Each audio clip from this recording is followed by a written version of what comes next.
Hello and welcome back to Breakfast. Now, all this week on the programme, we're looking at the state of the care system in the UK. Yesterday, we covered unpaid care, and today we're focusing on young carers. Now, it's estimated that there are 1 million young carers in the UK. Some need to spend 50 hours or more every week looking after family members because of illness, disability or addiction.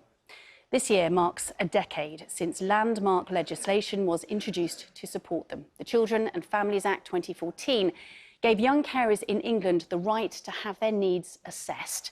But a recent report has found there is a postcode lottery of support available, with the average waiting time to access help being around 3 years. And in the worst case scenarios, some young carers are being left for up to 10 years to cope alone.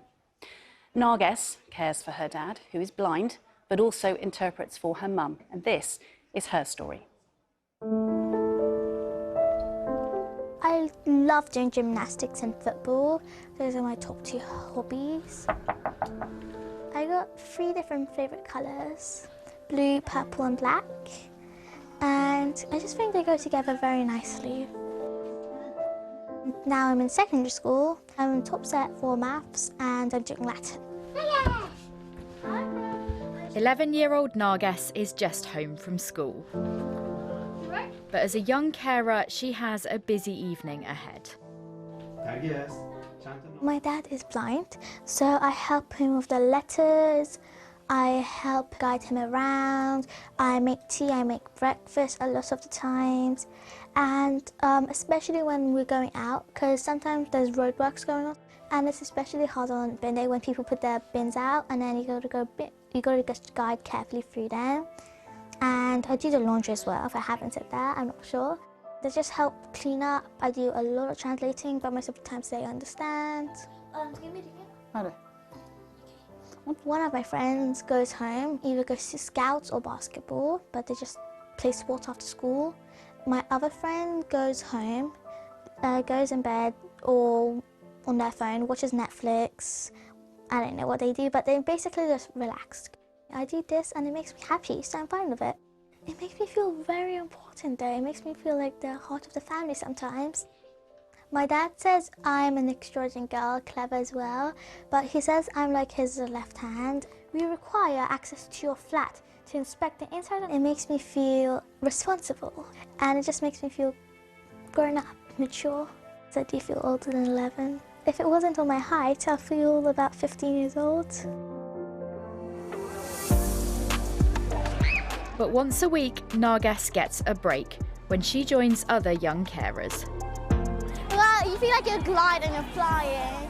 Is it easy? Yeah, it's fun. Once you get the hang of it. Yeah, once you get the hang of it, it's so fun. And tonight, she's ice skating with her friend Jessica, who also looks after her dad. My dad has kidney failure, and sometimes I have to look after him when I go to his house. And it's gotten better now, but I used to have to make the lunches for my 2 younger brothers. Sometimes I had to clean the house and make sure he wasn't drinking too much liquid.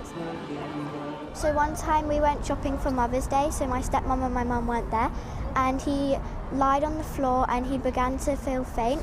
So I had to tell a staff member and they called the ambulance, and I had to speak to the ambulance members, and it was quite scary because my 2 younger brothers were crying and I was the oldest. It feels a bit better because I know there's people that have the same as me, and I'm not alone, and we can relate on the same things and we can talk about it. Because sometimes at school I don't think a lot of people go through the same things, so it's just nice to know that other people are going through it, so you're not alone.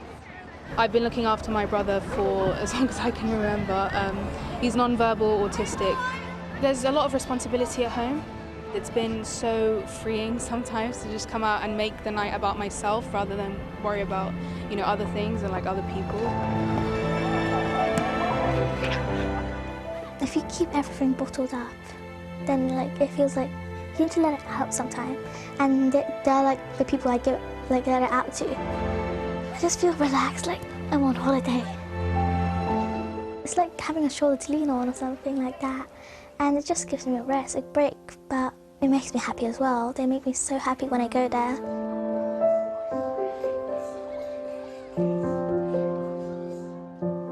well done to them. Good to see them smiling, isn't it, after all that hard work? Yeah, having a break. Good. So good. And we're joined now by musician and Young Carers Ambassador, Ritze Williams, as well as Lindsay Jones and Kirsty McHugh from the Carers Trust.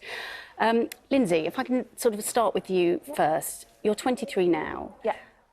But you've been caring for your dad since you were about 8 years old. Yes. I mean, how has that impacted you, your life, your school life? It can be quite difficult at times. Obviously, there's sometimes like you're not actually sure. Like I wasn't aware that I was a young carer. So all throughout school, I didn't know that I was a young carer and that I needed that support. It was kind of when I went through to sixth form that's when I realised.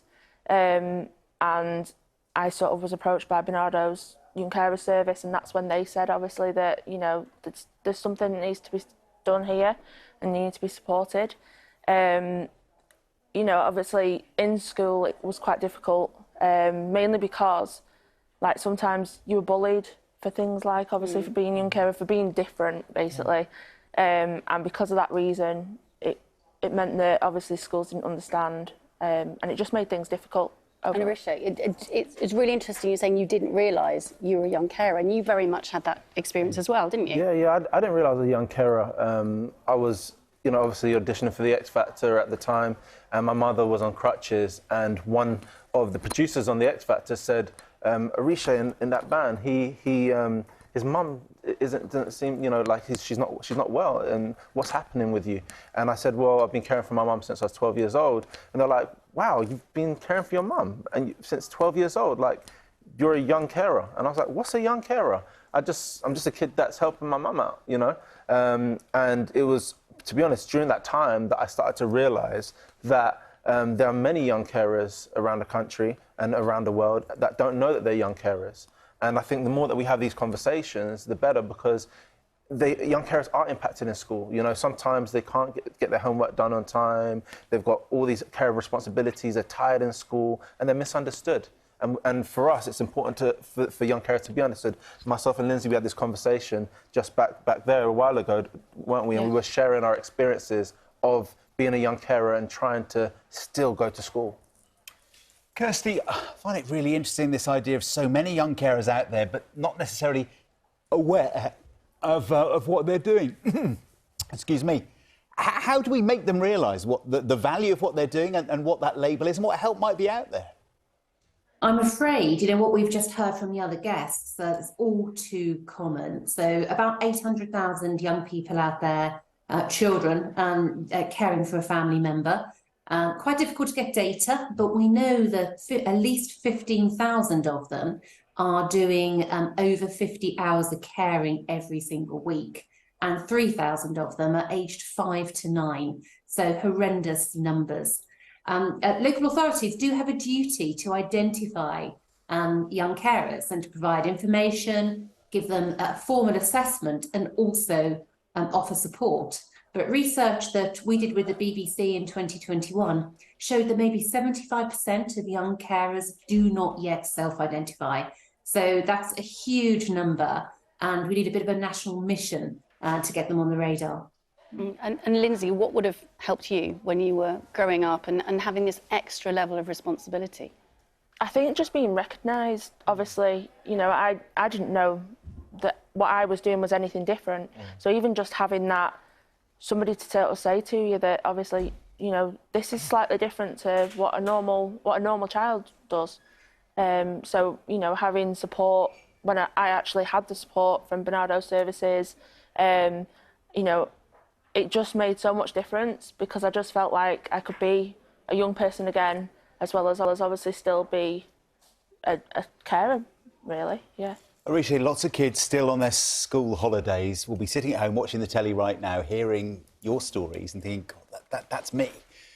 What do you say to them? What's your message to those kids? My message to young carers everywhere is to share your experiences with people that you trust. It's very important to not go through your care and responsibilities alone, hide it away, because that can, you know, bring on all sorts of, mental health difficulties and feeling more alone and isolated. There are organisations like Carers Trust that are there to support and help young carers and their families, and it's important that they reach out. Last year, I'm very grateful, I was made the Commonwealth Ambassador for young carers at St James Palace, and one of the things that I had spoke to the Commonwealth ministers and members of the royal family about was that young carers need to be heard, because all too often it's adults talking to adults about what young carers need and not young carers themselves being able to express what they need. And I think it's important that we speak to young carers and find out what they need. Arisha, Lindsay, thank you so much. You have been heard this morning. Kirsty as well, thank you to you. We have had this statement from the Department of Health and Social Care. This year, £327 million has been earmarked for services that provide breaks and respite, along with £42.6 million for local projects focused on transforming the care sector. We're looking at care all this week on the programme, so do get in touch with us at any point if these stories affect you, if it resonates with your life. You can get in touch with us. And if you need help, if you need support, there is help available 24/7 on the BBC Action Line website. There's the address right there. There's lots of information there about other organisations and charities, support groups. You can go to bbc.co.uk/actionline.